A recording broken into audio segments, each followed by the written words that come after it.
Казакстан менен Түркмөнстан өз ара соода көлөмүн 1 миллиард долларга жеткирүүгө кызыктар. Бул тууралуу бүгүн Касым-Жомарт Токаев менен Түркмөн калк маслахаты төрагасы Курбангулы Бердимухамедовдун бейформал жолугушуусунда белгилүү болду. Алар стратегиялык өнөктөштүктү бекемдөө келечегин талкуулашты. Газ тармагындагы өнөктөштүктү кеңейтүүгө, тактап айтканда Казак тараптын калкыныш генин чет элдик өнөктөштөр менен биргеликте иштетүү долбооруна катышуусуна өзгөчө көңүл бурулду. Ошондой эле Түндүк-түштүк багытында транзиттик дараметти өстүрүүдө Казакстан, Түркмөнстан, Иран темир жол магистралынын курулушу жүрүп жаткан Түркмөн башы Гарабогаз Казакстандын чек арасы автожолу да маанилүү ролду ойнойт.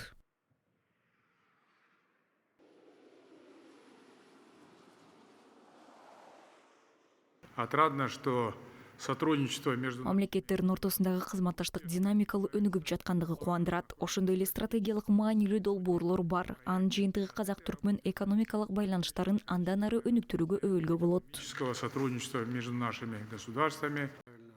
Касым-Жомарт Токаев Курбангулы Бердимухамедовду эл аралык тынчтык жана ишеним жылынын башталышы менен куттуктады. Анын айтымында колдогон бул демилге Түркмөнстандын дүйнөлүк деңгээлдеги кадыр баркынын жогору экендигин айгинелейт. Өз кезегинде Курбангулы Бердимухамедов Казакстан Түркмөнстандын негизги стратегиялык өнөктөштөрүнүн бири экенин белгиледи.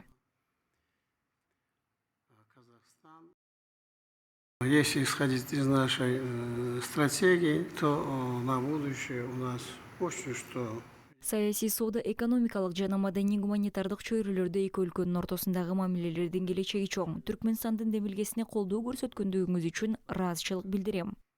Политики, в торгово-экономической сфере, культурно-гуманитарных вопросах. Казакстан президенти жана Түркмөн калк маслахаты төрагасы СПК Түркистан индустриалдык паркында болушту. Мында алды инвестициялык долбоор ишке ашырылууда. Анын жалпы суммасы 36,5 миллиард теңге. Жамгырлатып жана тамчылатып сугаруу системаларын, тракторларды, муздаткычтар өндүрүшү жолго коюлган. Кийинки этапта 112 имарат куруу, жалпы суммасы 39,7 миллиард теңгени түзгөн 13 жаңы долбоор ишке кошулмакчы. Касым-Жомарт Токаев жана Курбангулы Бердимухамедов казакстандык өндүрүүчүлөрдүн көргөзмөсү менен таанышты.